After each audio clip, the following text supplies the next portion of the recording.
Hey guys, welcome back to my channel.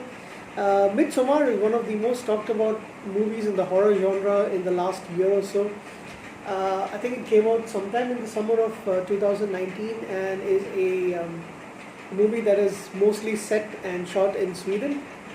Um, I can't really call it a horror movie as such because the horror elements are very low. I mean, it is terrifying in places, but it's more psychological and with the cruelty of what a cult group can actually do to some people. Um, and it is a very trippy movie. I mean, basically, it's getting stuck in a pagan cult community on mushrooms. That's the best way I can actually describe this movie. I did enjoy it quite a bit, although to be honest, I felt it dragged quite a lot. And I wasn't really happy with this actress. I know she and it's been said that she did a really good job. Her acting has been touted in the media by critics, but I found her extremely annoying. She was a pain in the ass, to be honest. The actress name is Florence Pugh. I do not know any of the other actors. I mean, I see the names, but I've never heard of them before. The movie is, of course, written and directed by Ari Aster. Ari Aster made Hereditary in 2018, which was one of the most talked about horror movies. So both his movies has been, a big critical success. And I think, in terms of making a buck at the box office, this one, Midsommar, made on a budget of $9 million. It made around 46.9 million. So when you look at it, yes, it's kind of like a because it's a very small budget movie. I don't think they had to spend too much except for the effects and the location perhaps. But being in Sweden, the American dollar definitely must have carried quite a lot of weight.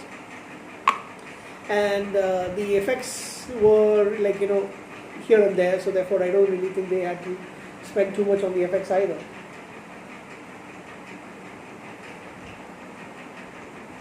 Excuse me, it is kind of hot. Humid mostly. So the movie is basically about this group of small friends. Florence Pugh plays a psychology graduate student called Danny, and her world goes topsy-turvy when her mentally ill sisters got mental depression. That she kills herself.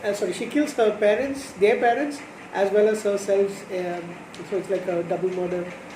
Suicide by by basically poisoning the home with carbon monoxide, and Danny kind of blames herself for not being there for the family because she knew her sister was in trouble.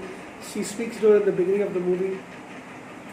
Danny is consoled by her boyfriend, who is emotionally distant from her. In fact, he actually wants to break up with her. The boyfriend's name is Christian, another graduate student. So once the mourning period, or once she's recovering over the next period of the year, Christian decides to join his friends Mark and Josh. They've been invited by their Swedish friend who had come over from Sweden for college studies. His name is Pell, to attend a midsummer celebration at his ancestral community, which is I don't really remember the name of the place, but they say it's around 4 hours away from Stockholm. And it is a beautiful place. Let me tell you, the setting is absolutely stunning. I mean, it's beyond the woods. It's lush greenery all around. There are some cliffs nearby. Man, it's beautiful. Stunning setting if I ever seen in any kind of a horror movie. And it's mostly shot during the daytime. There are a few scenes in the dark, but for the most part, it's actually shot toward the day. So they are met by one of Pell's community brothers, and they have mushrooms. Danny starts she starts getting hallucinations. She sees her dead sister. She runs off into the forest. She keeps seeing a couple of times during the movie. They see when her hand is on the ground, she sees grass growing out of her hands and all those stuff. So pretty soon, it is very. I mean, they welcomed like graciously by their host. They join, have them have like give them a kind of like a shared dormitory kind of resting place, not resting place, sleeping quarters, and that's how they kind of live. And they're all wearing these flowing robes and stuff. And there's like a huge feast and all that stuff. However, it's pretty soon that these guys are, I mean, they seem to be worshipping some kind of pagan deity, and they're pretty weird. So there's a lot of women in the community, a lot of men in the community, and so they have this rule that and this kind of celebration only happens once every 90 years. That was one of the main reasons why they decided to go. Danny was invited by Christian, although his friends weren't that convinced. However, Pell, he was the only one who actually wanted them to come. So he says, really happy that you're joining. So this is kind of like a foreshadowing as to, is Danny actually targeted by Pell and perhaps his community for a particular reason? The death of her parents and all those kind of things. So this community has got a rule that every adult, after they reach the age of 72, has a celebration in their honor. They will be the oldest people in the community, and they go and kill themselves. They see life as a cycle of seasons. So your youth up till the age of 17 is considered to be your summer years. 18 to around 35 or something is considered to be your year up till the age of 17 it's their spring. 18 to around 30, 35 I think is considered to be summer. Then the fall and the last few years are considered to be the winter and the end basically of the life. So at 72 is when that what they consider to be the end of person's life. So the eldest people of the community, there are this couple over there, they decide after a feast that they will go and kill themselves by jumping off a cliff. The woman jumps first, she is killed instantaneously. The man, however, survives. So as he is laying on the ground, people come, the rest of the community come in and bash his head in, and then they are cremated. This stuns the visitors, the Americans.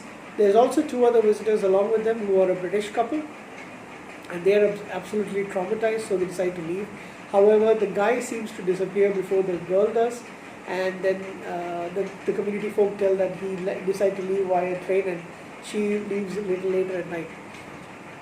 Josh, who is a anthropological student, along with Christian, they seem to be more interested about the aspects of the cult, because they want Josh in particular wanted to come there because he wanted to base his thesis on Midsommar activities in Europe, and he is granted permission to go through some of the ancient texts that they have in their cult. However, Christian decides that he too wants to do it, and he is granted permission as well, and this angers Josh a little bit. Initially, Christian says they can collaborate, but Josh says no. It's pretty soon, however, that things are not exactly how it is. Josh is killed, as is Mark. One of the weirdest things happens when Mark decides he needs to take a leak, and he goes and leaks against a dead tree. However, it's supposed to be sacred to the community, and some of the people get really pissed off at him. One of the women leads him away, and that's the last you see of him. Josh is killed when he sneaks into a kind of like a library area where he's told that he cannot be in after a particular period. He can only be in along with one of the cult members, the group members, the community members, what do you want to call them, whatever you want to call them.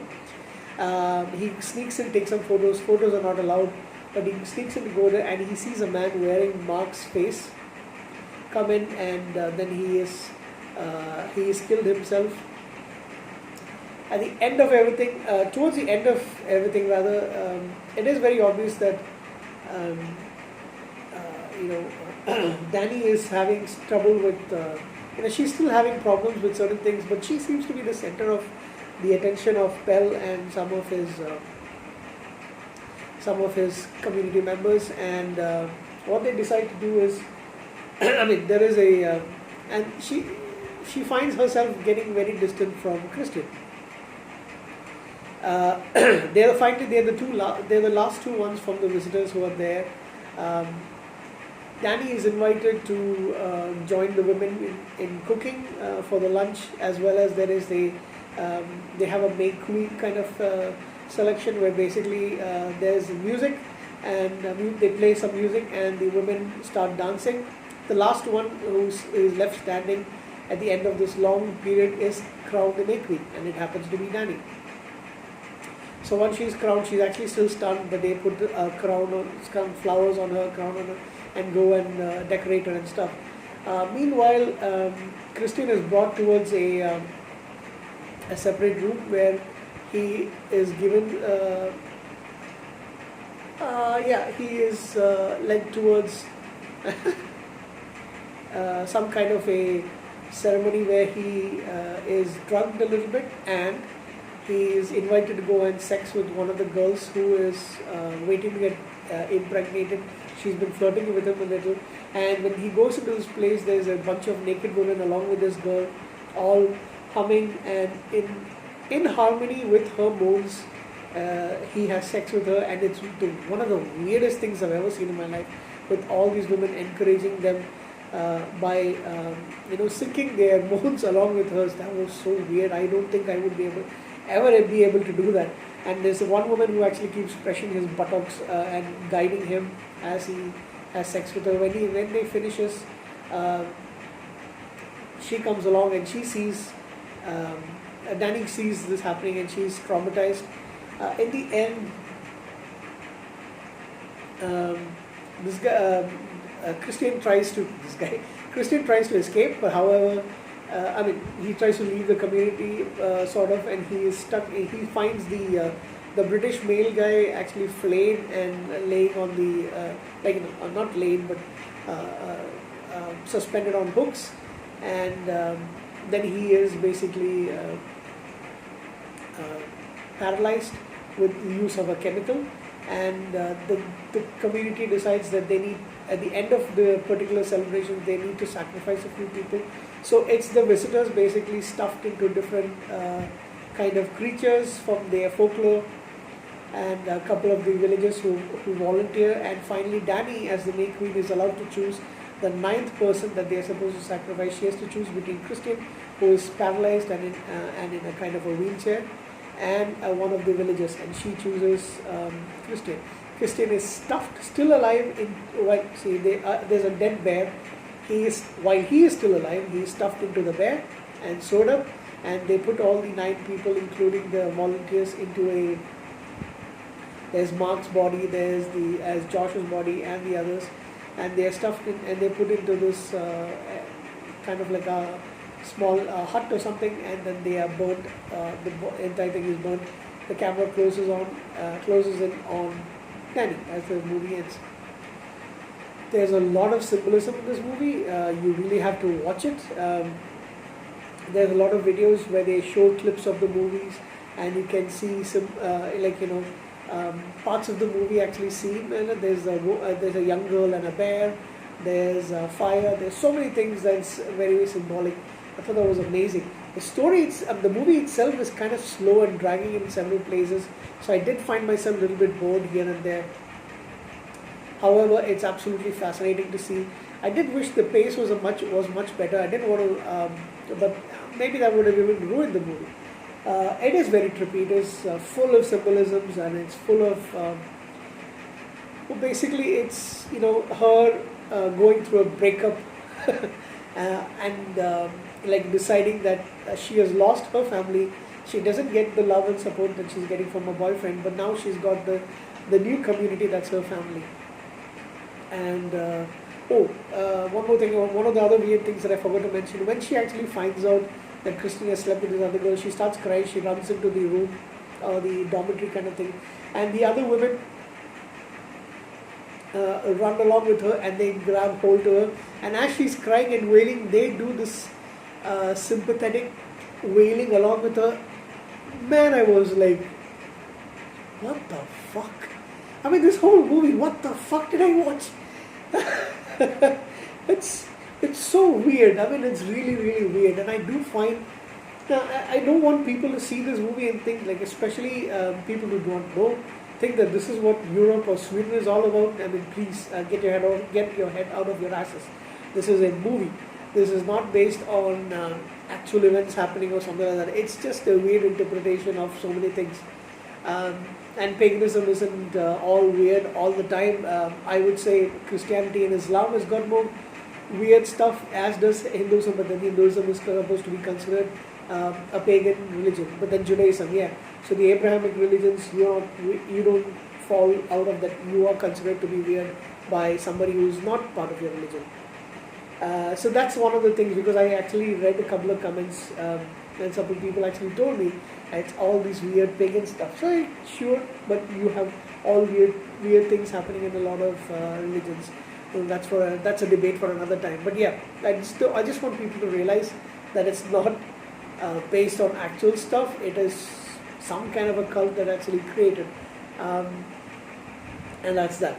I would like to give this movie it's kind of very difficult, but based on just the cinematography, the symbolisms, and so many of the other aspects, I'm going to give this movie a 7.5 out of 10. I wish the acting isn't bad, but I wish that there are several things that are actually picked up a little bit. Um, none of the actors are stars in any shape or form. However, like I said, I did not like the lead actress at all. Maybe it's a character. It's the character that she's portraying. I was really annoyed with her throughout the movie. So yeah, get over yourself. You don't be an annoyance to everybody just because, like, you are in the situation that you are. However, yes, I do understand that she's been traumatized. Still, 7.5.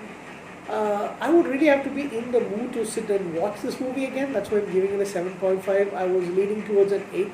But yeah, I think watch it. If you do like it, you might rate it a little bit more than I did. It's pretty unique kind of a movie. If you liked Hereditary, I think you're going to like this movie as well. So stay tuned for another movie review coming up soon. Thank you very much, guys. Take care.